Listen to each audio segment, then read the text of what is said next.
Palm oil తోటలకి నిప్పంటుకుందట. 100 ఎకరాలు తగలబడిపోతున్నాయి. అమ్మా, ఫైర్ ఇంజిన్లు లేవా, ఎంఆర్ఓ లేడా, కలెక్టర్ లేడా అక్కడ అంటే అందరు ఇక్కడే ఉన్నారు.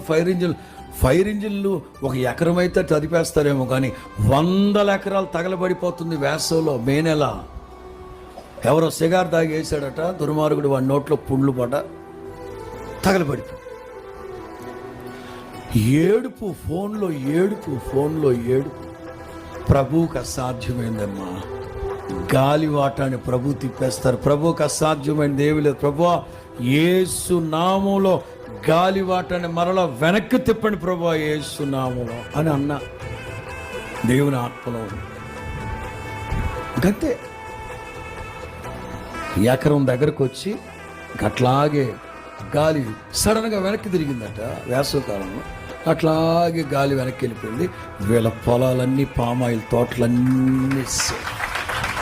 వీళ్ళందరూ వచ్చి వెంటనే 1,00,000 రూపాయలు చెక్కు దేవునికి ఇచ్చి చిన్న ప్రార్థన చేయించుకొని, ఆ తర్వాత ప్రభు వాళ్ళని ప్రేరేపిస్తే ఆ అమౌంట్ ఇప్పుడైతే రమారమి 70 లక్షల రూపాయల స్థలం నల్లజర్ల మందిరానికి కానుకిచ్చారు. దేవునికి మహిమ కలుగును.